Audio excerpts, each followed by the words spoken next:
Welcome, church, to our Good Friday service. Obviously, this year looks a bit different than normal. Normally, there would be the scene set up, and we would be getting ready to begin the live drama of the Good Friday events. But you'll notice this year there's simply the three crosses and no scene. And for the first time in 48 years, there will be no guards standing watch over the tomb 24 hours a day between Good Friday and Resurrection Sunday, as has so often been our tradition. But this should remind us that as traditions need to change occasionally for reasons like this, the truth behind the tradition does not. The message of Good Friday is still as powerful for us today, and maybe even in unique ways more so than we have realized in the past. And as we head inside and take a look through the scriptures, I hope that you, as well as for myself, that we gain a deeper appreciation for the gloriousness of what Christ accomplished in dealing with our sin on the cross. And so we take a look at the events of Good Friday, not through our live drama, but by going back to the scripture which the drama is based off of. In the drama, we start early, start back on Palm Sunday like we did this past Sunday, but today I want us to focus specifically in on Mark 14 and following. Late on Thursday evening, the disciples were gathered for what commonly now is called the Lord's Supper. They were celebrating it as the Passover. And you start in verse 12 and you see Jesus talking to them about the meaning of the Passover. And he lays out for them the fact that it represents something new and different. I start here specifically because many times churches, when they gather on Good Friday, will celebrate the Lord's Supper together. Some churches are even celebrating it in their homes as they go about this week. We, however, have made the decision not to celebrate separately in our homes.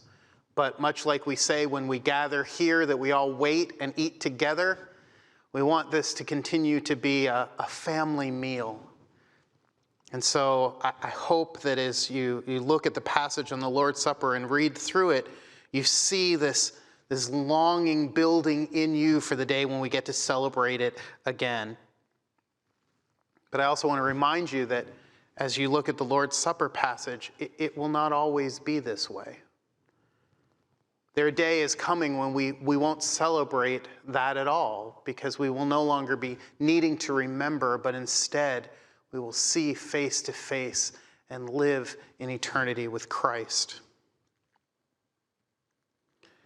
After Jesus takes them through the Passover and tells them about what it means to actually be having the bread and the cup changed their meaning into his blood, into his body, for telling his sacrifice, he goes on in verses 26 and following and lets them in on another thing that's coming, specifically Peter's denial. Many of us believe that we understand where Peter was coming from, but I invite you to live with Peter in that moment.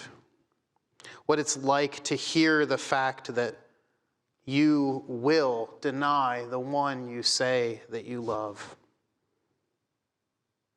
It also highlights for us something we need to keep in mind about Jesus, and that is he was not surprised by any of the events that were happening. He knew what was coming. He could foretell Peter's denial because he already knew what would happen that evening. And then Jesus takes them out to the Garden of Gethsemane to pray. We see in this moment that Jesus is suffering for the sake of his people in what's to come. He only asks that his disciples stay awake and pray with him, to seek the Lord with him, to uphold him, like in the Old Testament where Moses had to raise his arms and he had people come along and help hold him up for the sake of God's work. He prayed that his followers would do that for him. And they slept. Brothers and sisters, we need to realize that the call to wake up, the call to be alert, is not just a call that was for them. It is a call to always be aware of what is going on in redemptive history and be a part of it and not sleep through it. Even today, the things that the Lord is doing, we could, as a church, find ourselves sleeping through this amazing period of time. And Jesus asks, will you stay awake and pray? As you read along in Matthew 14:32 and following, you see that Jesus is sorrowful and yet looking out for them always. He knows they're going to enter into temptation, and so even then he's not just thinking about himself, he's trying to think of them and says, you need to pray not just for me, you need to pray because you will be tempted as well. And each time he came back, they were asleep. The story continues. If you continue on to verse 43, Judas, who had already left and agreed to betray Jesus, comes.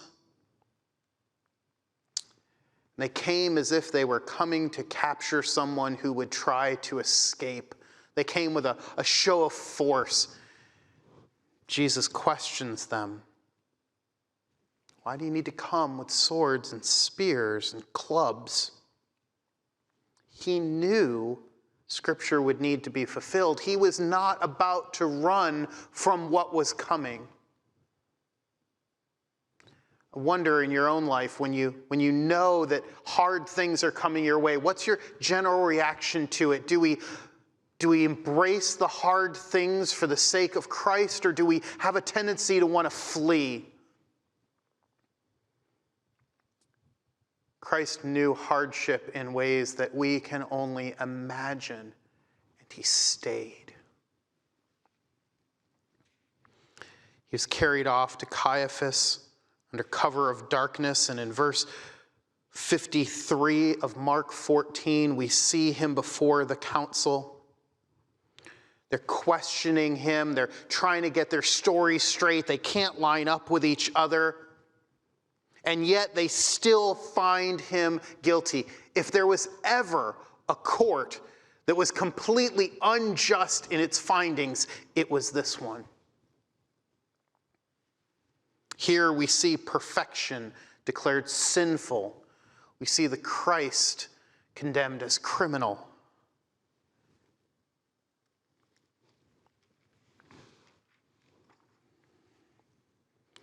They've decided that Jesus, by declaring the truth, has committed blasphemy.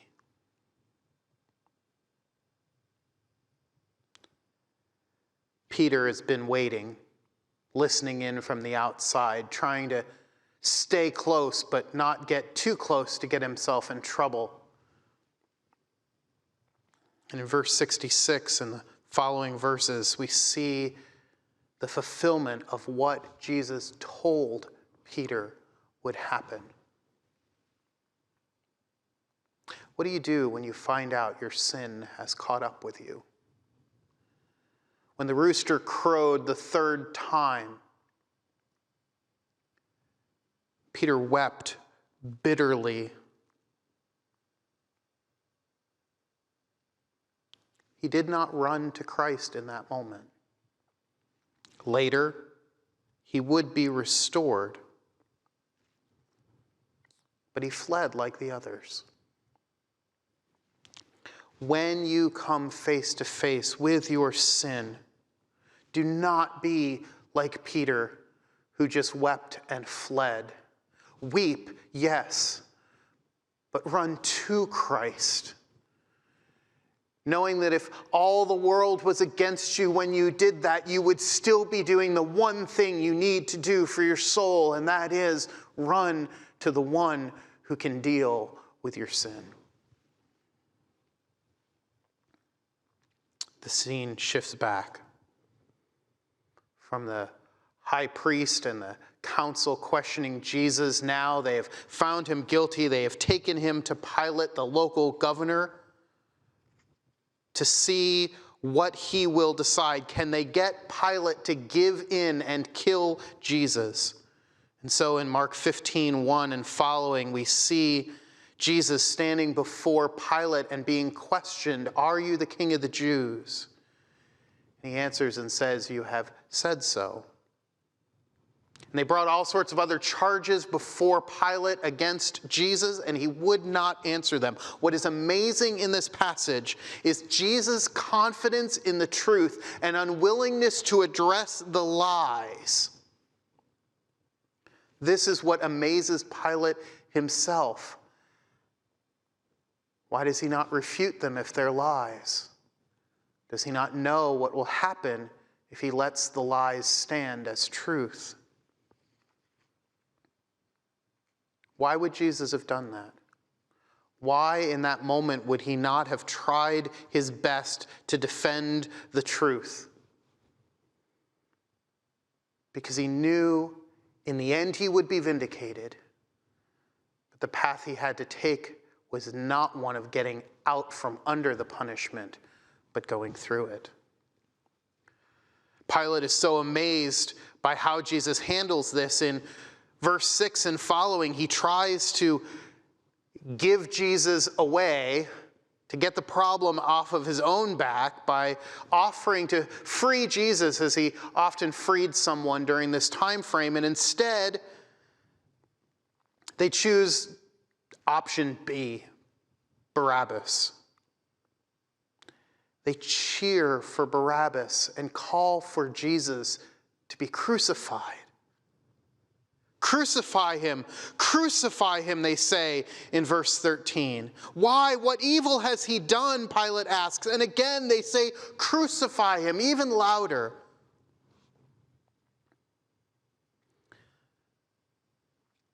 Sometimes it can be easy to hear those and be on this side of things and say, oh, I never would have done that. But without the forgiveness that Christ purchased for us on the cross, we would have been with the crowd. Hear yourself with them. So often, much like they, we would rather have a murderous insurrectionist than a Christ. So often we love our own sin more than we love the cure,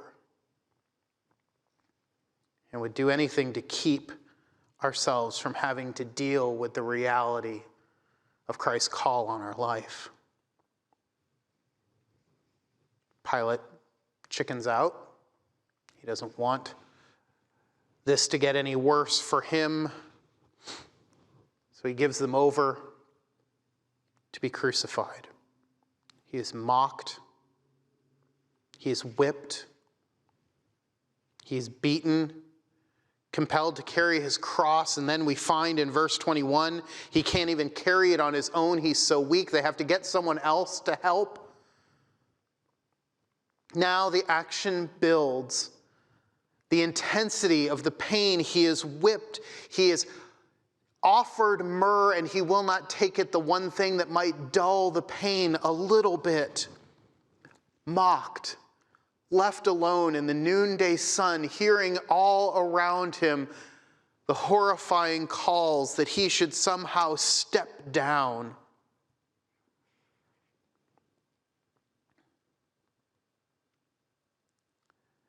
They had put the charge over him that said, King of the Jews. They mention that in verse 26. And then those who passed by picked on him.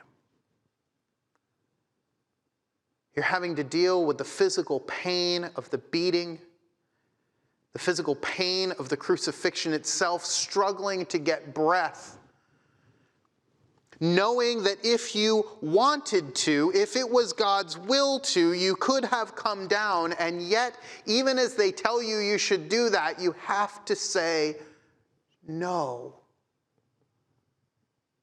will not get out from under this. I will bear all of it. And so, until the noonday sun comes, he hangs. For you, for me,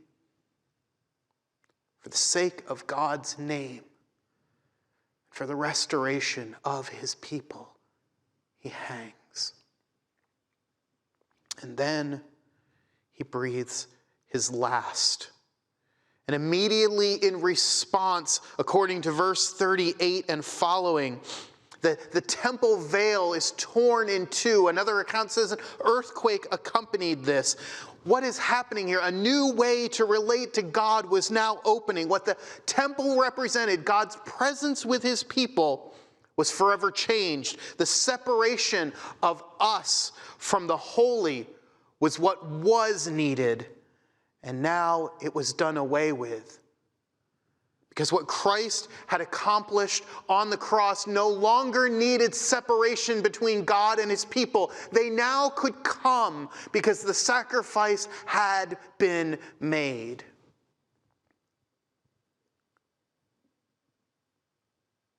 And then the action stops. The silence resumes.